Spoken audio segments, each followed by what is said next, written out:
Good morning, Acton, and welcome to Java with John, hosted by Town Manager John Mangiaratti. Java with John streams every Friday morning at 10 a.m. on ActonTV's YouTube channel.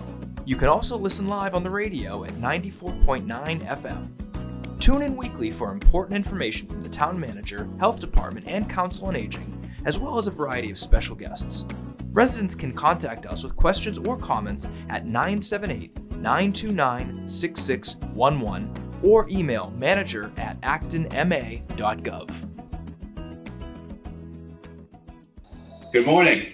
Welcome to the Drive with John program. It's June 4th, 2021. Thank you for tuning in this morning and being along for the ride as we've been doing this for more than a year now. We are nearing the end of our virtual Java with Johns, and I'll be hopefully doing them in person again at the Senior Center this summer. In the meantime, we have another action-packed morning full of guests, and we have a very special guest who's actually in the room with me today, Joan Gardner, who is the last selectman, as she likes to be called. As you know, Joan is her term is ending in June, and she'll be retiring from the select board, although she prefers to be the last select man. We'll get to Joan in a few minutes. Also, we're going to be joined by Sharon Mercurio and Sheryl Ball. So a few updates here in Town Hall. Again, we're gearing up for town meeting.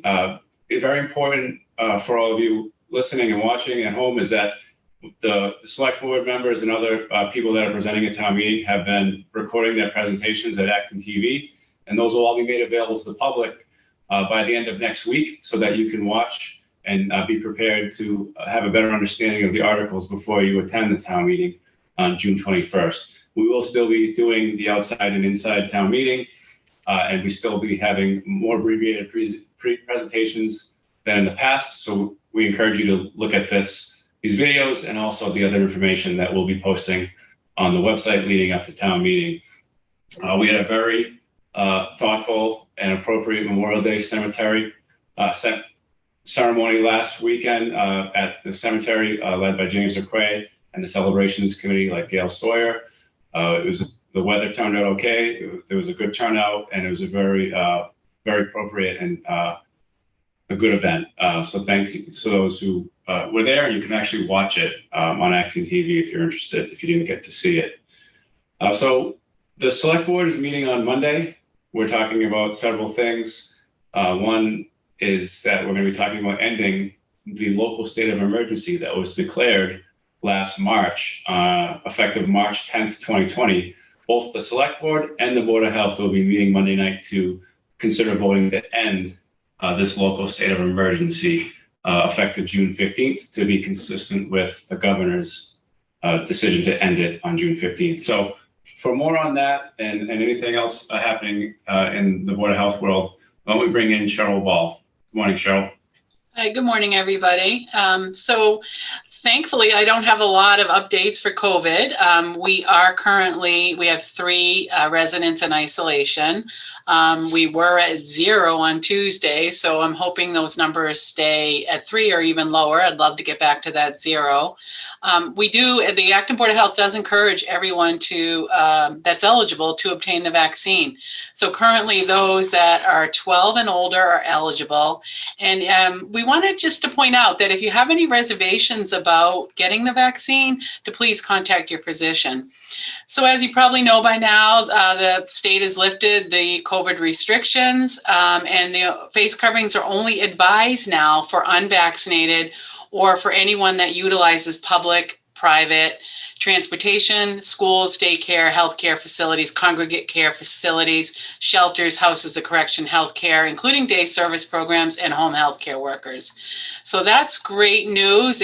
I'm pleased to be reporting that we are doing well with those numbers. So I do want to remind you as we return to normal, please be considerate of those that wish to continue following safe practices. Please remember that they may not have been vaccinated, or even if they've been unvaccinated, they might have people that aren't vaccinated at home. They may have cancer, autoimmune disease, asthma. They may be at high risk, or even realize that their allergies have been reduced by wearing a face covering. So we encourage you all to be respectful of others. So with that being said, I'd like to talk a little bit about mosquitoes and ticks. We're in that season. I'd like to first remind you that Acton belongs to Central Mass Mosquito Control Project, and residents may request their property to be sprayed by contacting them at 508-393-3055. And I do want to point out that spraying is only done at a resident request. So the only exception to this rule would be if during a collection of a catch basin, we identified a mosquito that may have a disease. Triple E and West Nile are two most common, and a public health threat would be identified. And if that were to happen, we would all meet and we would decide if spraying was warranted. And if that were to happen, we would definitely notify all of our residents. There's also, if you wish to exempt your property, you can submit, and you don't want to be sprayed, there's a process you have to follow, and this is a yearly process, so I'm not sure if people know about that. So what you need to do is go on the CMMCP website, so it's cmmcp.org, and then you would click on pesticide exclusion. This form needs to could be completed yearly, as I mentioned, and it would go into effect 14 days after their receipt. And again, it expires every year on December 31st. You can also help us reduce the population by removing standing water from your property. And I also want to point out that company offers a free tire collection program, because as you know, tires are a great place to accumulate water. And you can also find that on cmmcp.org. And then lastly, I just want to touch on ticks. So giving you a little tips about preventing them from hanging around in your yard. So we ask that you clear tall grass and brush around homes and at the edge of lawns. It's also advisable to place about a 3-foot wide barrier of wood chips or gravel or something similar between lawns and any wooded areas you may have at your property. And that restricts tick mitigation into these areas. So ticks won't cross that barrier. So it's a great solution for you if you'd like to do that. We ask you to mow your lawn frequently, stack wood neatly and in dry areas, and keep playground equipment, decks, and patios away from yard edges and trees. And we also would discourage you to unwelcome animals such as deer and raccoons from entering your yard by constructing fences. You can also remove old furniture, mattresses, or trash from the yard that may give ticks a place to hide. We also encourage you to check yourself after coming in from the outdoors. If you find a tick, remove it quickly and mark the date on your calendar. If you feel ill with symptoms such as fever, chills, aches and pains, rash, see your doctor immediately and let them know the date that you found the tick on your body. And that's why I asked you to mark it on your calendar, because then, a few days later or 7 days later or 21 days later, all of a sudden you start feeling some aches. You'll be like, I can take a look at that date, and you'll know exactly the date that you removed that tick. You can also have your tick tested for disease, or you can contact your physician, as I mentioned earlier. And we do have some nice educational literature on the items that I just talked about here in the Health Division office. So you can come see us. Town hall's open, and we'd be happy to hand you out some of those flyers. And that's all I have today. Thank you. Thanks, Sheryl. Good news on the public health front. And you covered ticks and mosquitoes. If only you had covered poison ivy, you would have covered the trifecta of backyard terrors there. But thank you, and hopefully poison ivy you can talk about it another time. So our next discussion will be from Sharon. Sharon, what's going on at the Senior Center this week or next week? Good morning, John. Thanks for having me. So this week, we've been slowly moving programs back indoors. So we're following the guidelines set out by the state and our local Board of Health. So masks are optional. We are requesting that people sanitize their hands when they come into the building and check in. but we've got a chess club that started meeting here. Our group of Scrabble players will be back. We have a tent in the parking lot. So at this time we have an exercise session that will resume outside. But then the next session, which begins the week of June 14th, will be back in the building. So just slowly getting people used to being back in person and back in the building. We're looking to start congregate lunches again, probably in July. So that's in coordination with Minuteman Senior Services. Some of the things we have coming up next week, we are having our shredding day, which is always a popular event. So that will be Monday from 1 to 4. We ask that it's remains Acton residents, Acton seniors. You're allowed to bring up to 3 paper bags full of materials to be shredded. They can do discs. You can leave staples and paper clips in, so that's no problem. You can even watch if you'd like to see your material being shredded. There's a little TV screen in the truck. So that's all done right on site.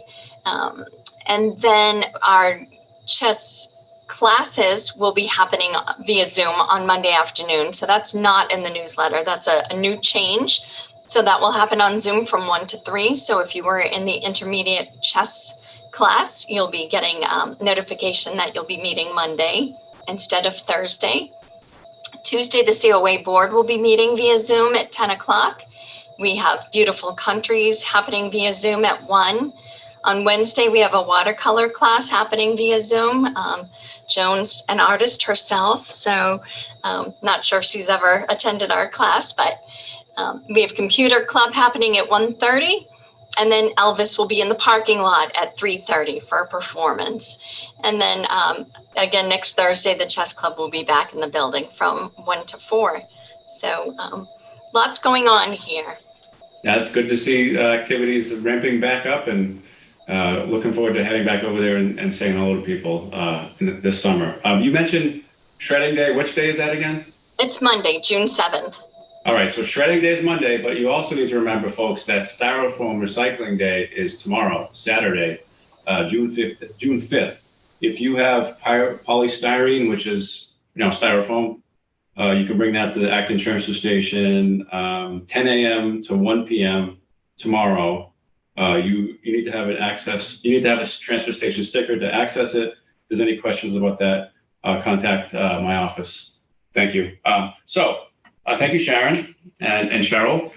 So now I'd like to introduce, I believe this may be your first time on Job with John. Yes. It is. So I'm sorry we haven't gotten you here sooner, but I'm glad that you're here now. Joan is a select board member, a selectman. This is her second stint as a selectman. She was also one in the 70s. And so Joan, why are you leaving? And actually, if you could talk a little bit about why you like to call yourself the last selectman, I think that'd be a good way to start. Well, I was the second woman elected select man. And it was in the early 70s when women were just becoming into the world, out of the house. And I served 9 years then, or actually 10 because of the fiscal year, and I became president of the Massachusetts Selectmen's Association. And 3 of us, one from Acton, one from Lexington, and one from Lincoln, the 3 Middlesex ladies, used to go to the Selectmen's Association meetings around the Commonwealth. Here they come, the 3 ladies. And we would all say, we are selectmen from Middlesex County. And then, so you did that for 9 years, you said, or 10 years. And then now you're back, and this is your fourth year in your second term. So in the time that I've worked with you, you've been part of a lot of great accomplishments. Your leadership has helped a lot of important things happen here while I've been here. But over your both stints, is there particular highlights or accomplishments that you recall as something you're very proud of? Oh, very much so. W.R. Grace submitted a site plan for a ceramic battery separator plant. And I had been talking with the water district people, and they were concerned about pollution.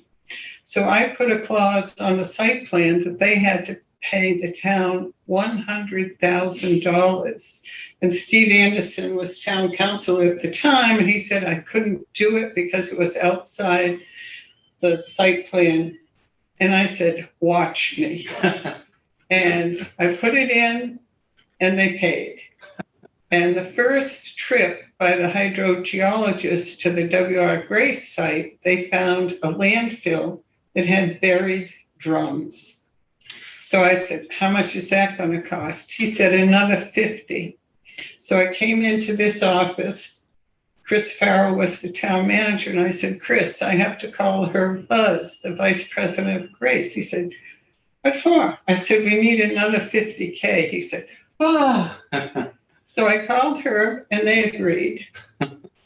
And so the study was done. And we were sitting upstairs at a selectmen's meeting, and DEP and EPA came in to collect the reports.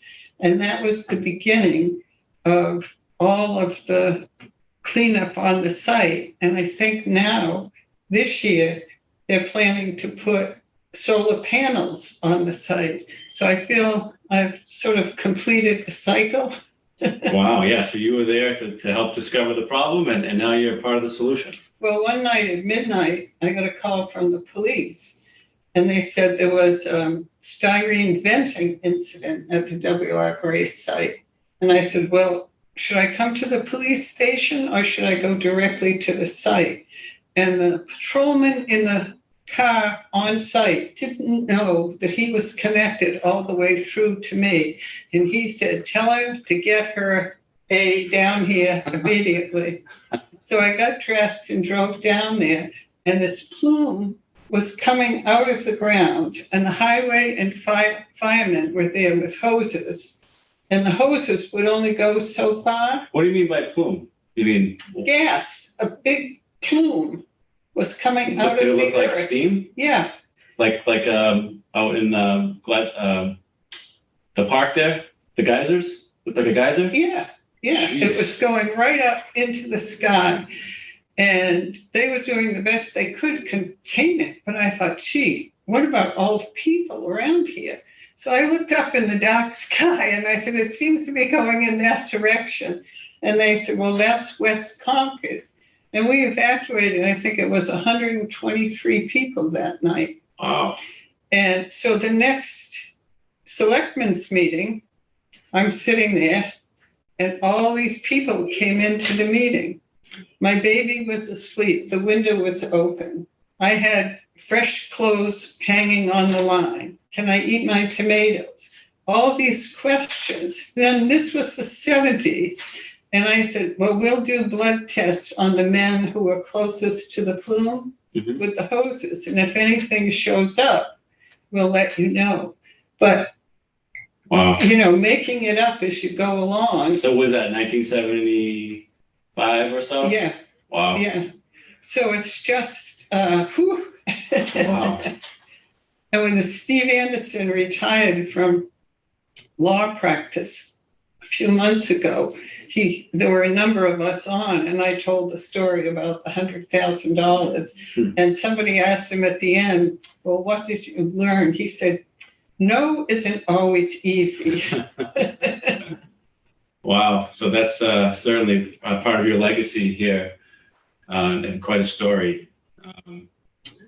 And that, I think it is great that you'll see solar panels out there maybe before the end of the year. Yeah. It's certainly a big turnaround. Yeah. What other things? What are you looking to accomplish in your last 2 weeks? Oh, I was going to tell you another Oh, sure. story. We get time. Go ahead. But going into, on April 19th, going into Concord, Malcolm and Bucky, the fire chief and the police chief, put me in the back of the cruiser. Now, I had never been in the back of a cruiser. You can't get out. There are no handles. And they said, now we've got you where we want you. and we were negotiating night differential pay. Perfect. So a lot of good memories. Yeah. You know, many, many friends that I never would have met had I not served the town, and lasting friendships and lasting memories. That's great. And so what are you looking to accomplish in your last few weeks here? Get the dog park approved at town meeting.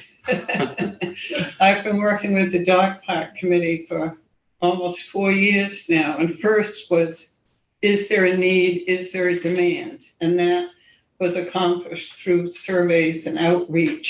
And yes, people do want a dog park in Acton. Well, we looked at 14 town-owned sites and 1 state-owned sites and settled on the site of Main Street near Kennedy's Landscape. Mm-hmm. And I hope we can get that passed at town meeting. Well, it'll be an interesting night. So, you know, I was hired here 3 years ago, almost exactly, and your support for me has been something I really appreciate, and I really thank you for everything you've done for me in my time here. And I'm glad that John. I've been able to work with you. And I think, you know, there's going to be probably a lot of people that are going to want to say goodbye to you at town meeting. So I didn't know if there's anything you wanted to say in case they don't get a chance to say goodbye to you. Anything you want to say to all your constituents and your residents out there? First, I've worked with many town managers over my career as selectman, and managing town government is a challenge in itself. When you overlay that with COVID, you have been exceptional. Keeping the town safe, keeping the employees working but safe. It's just, I have been so impressed with your ability to manage all of that. Well, it's a team operation here. Oh, I understand that. We have a lot of people that work very hard to make things happen. I've worked with many of these town department heads for many years, and I'm very proud of our town employees. Me too, and I appreciate your support for me and for all of them. So I guess so is there anything that, you know, in case you don't have a chance to say goodbye to everybody at town meeting, anything you want to say to your constituents that now? Like, well, you have no, I just am very humbled that they have supported me over the years. And when I came back and took my papers around, I was surprised at how enthusiastically people signed for me to come back on the board. So it was, I've really enjoyed my years as a selectman, for all the people I've come in contact with, many friends I've made that I would not have made otherwise. And I think that's something that public service does for you. It brings you into contact with people from all the different communities within the community. Well, you know, I think you've been a very inspirational leader for this community for decades. And so we're all very appreciative of what you've done for this community of Acton. And thank you. Thank you now on Job with John, and I'll thank you again later. But thanks for doing the program. We should have had you on sooner. You're actually probably one of our best guests ever, if not the best guest ever. We should have done this a long time ago. Well, thank you. Thank you. And so that's a wrap for June 4th, and we'll see you all again very soon. Thank you.